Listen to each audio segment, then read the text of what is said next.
Después de haber hablado del universo, de la naturaleza humana, hoy nos vamos a centrar en hablar sobre el sentido de la vida. El sentido de la vida del ser humano, el sentido de la vida en concreto, de cómo enfocarla, de qué perspectiva, qué finalidad darle a nuestra vida encuadrada dentro de esa cosmovisión que hemos analizado hasta ahora. Lo cierto es que la naturaleza humana no soporta la falta de sentido. Tanto es así que incluso nuestro propio cerebro, que es como el ordenador a través del cual se va a expresar todo ese mundo de nuestra imaginación, de nuestro pensamiento, cuando se producen cosas ilógicas y a través de los sentidos hay cosas que no nos llegan, no nos terminan de cuadrar, tiende naturalmente a rellenarlo para dar lógica y sentido. Esto se ve, por ejemplo, no sé si han visto alguna vez un texto en el que algunas letras se han sustituido por números y cómo naturalmente el cerebro tiende a ver las letras porque enseguida trata de ver el sentido que está detrás más allá de los defectos, de las ausencias, de los huecos que pueda haber y que obviamente romperían esa lógica. Esto es cierto, el ser humano necesita encontrar sentido y en la medida en que le da sentido a su vida se produce un ordenamiento tal que nos resulta satisfactoria la vida y cuando falta ese sentido hay una gran angustia, hay un gran vacío que a veces tratamos simplemente de cubrir con diversión, con distracción, pero que acaba reflejándose en un desequilibrio interior que puede llegar incluso a somatizarse. Por eso empezamos desde el comienzo este curso hablando de lo importante que es tener una filosofía de vida, porque es en el marco de una filosofía de vida donde nosotros vamos a dar sentido a la vida y sentido a nuestra vida. Ya hablamos en temas anteriores cómo los estoicos concebían el universo como un todo ordenado y con una finalidad. Una finalidad que lo que buscaba era desplegar toda la potencia que había guardada en él para que se pudiese desarrollar. Y el ser humano, que forma parte de ese universo, participaría de ese mismo impulso. Se me ocurre una pregunta.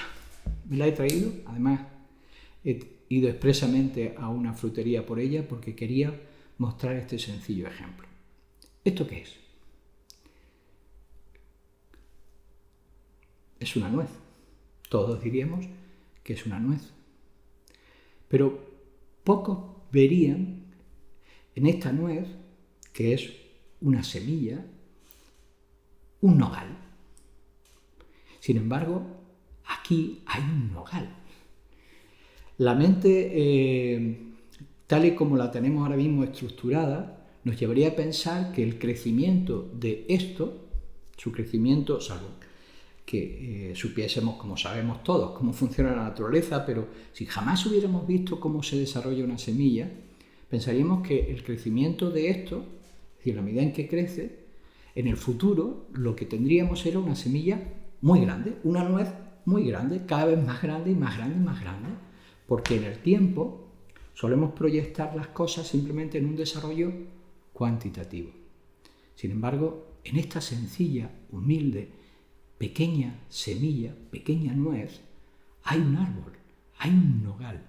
Es decir, que en el futuro será lo que aquí hay en potencia guardado, pero no será simplemente esto en su forma más grande. Será muy diferente, difícil de imaginar si nunca hemos conocido, si no conocemos las leyes de la naturaleza y nunca hemos visto realmente un árbol. El ser humano le sucede lo mismo. El ser humano tiene una gran cantidad de semillas. Él mismo, nosotros mismos somos en potencia algo que ha de desplegarse, que ha de desarrollarse. Y esa es la idea del sentido de la vida humana, como el sentido de todas las cosas que tienden a desarrollar su propia naturaleza. Así pues, el sentido de la vida no puede ser desde esta perspectiva de la filosofía, la manera clásica, de esta perspectiva estoica. La finalidad de la vida no puede ser poseer cosas, ni poseer gente o personas, ni tampoco tiene sentido la vida entendida del ser poseído. No es una acumulación de cosas lo que nos va a realmente dar, a llenar esa necesidad de sentido de la vida. Lo simplificaríamos diciendo, no será el tener lo que realmente da satisfacción y plenitud a la vida, sino el ser.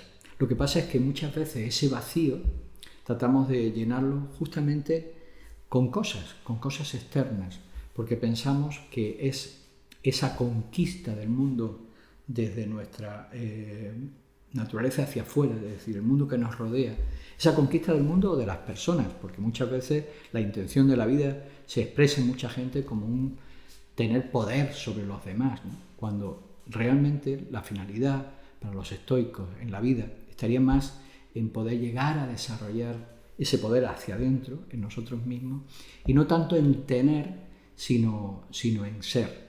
Y desde el ser, es decir, desde la conexión con nuestra naturaleza y con nuestras necesidades realmente interiores, entonces proveerse de aquello que, sabiendo que además puede ser circunstancial, es decir, podemos obtenerlo o no, sin embargo, nos ayude a ser, pero no tener para después tranquilamente poder dedicarse a ser. No son cosas que se puedan posponer el encuentro con nosotros mismos. Si no partimos de él, acabaremos siempre en la periferia, en la superficialidad y probablemente propiciando un verdadero vacío interno. Por lo tanto, para el estoicismo, la finalidad de la vida, el sentido de la vida es potenciar y desarrollar nuestra naturaleza. Ya vimos en el tema anterior justamente cómo en nuestra naturaleza conviven diferentes dimensiones, pero aquello que es propio de nuestra condición humana son elementos superiores relacionados con el discernimiento, con la capacidad de raciocinio, con la sensibilidad entre lo bueno, lo bello, lo justo y lo verdadero. Es un potencial latente porque todavía no está plenamente activo. Ese sentido de la vida estaría precisamente en impulsarnos a desarrollar ese potencial y hacerlo en consonancia con lo que sería el logos, la armonía, la ley, lo que realmente conduce y propicia un verdadero bien dentro del ser humano. Y esa es la preocupación del estoicismo también, llegar a reconocer qué es lo que produce en nosotros un verdadero bien.